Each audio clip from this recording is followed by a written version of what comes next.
আসসালামু আলাইকুম। আশা করি তোমরা ভালো আছো। তোমাদের দুআ আল্লাহর রহমতে আমরাও ভালো আছি। আজকে আরেকটা নতুন ব্লগ শুরু করলাম। ব্লগটা পুরা ছোট। আশা করি তোমাদের ভালো লাগবে।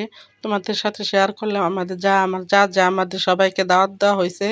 এই যে দেখো মিলাদ মাহফিলের জন্য এই যে বাবুর্চি আসছে। মনে করো বিরিয়ানি রান্না করব। তাই তোমাদের সাথে শর্টকাটে একটু ভিডিও করে নিলাম। ভাবলাম তোমাদের সাথে একটু শেয়ার করি। এই যে বড় পাতিল দিয়ে বিরিয়ানি রান্না করা হইতেছে গরুর মাংস। এই যে মনে করো বাবুর্চি আমাদের এলাকারই। মনে করো এলাকার হইলে তো যে কোনো কিছু লাগতেই হয়। আমার জ্যাঠাতো ভাই মানে এই যে বাবুর্চি, তাই তোমাদের সাথে শেয়ার করলাম। বিরিয়ানি রান্না করা হইতেছে। আর এইখানে মনে করো সব মশলা।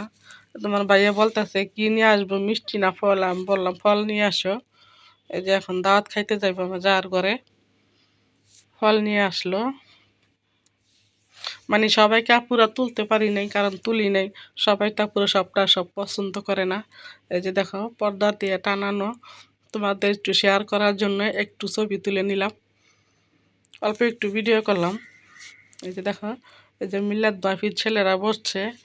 আমরা তো পরে খাবো। আজকের মতো এই পর্যন্ত। আল্লাহ হাফেজ।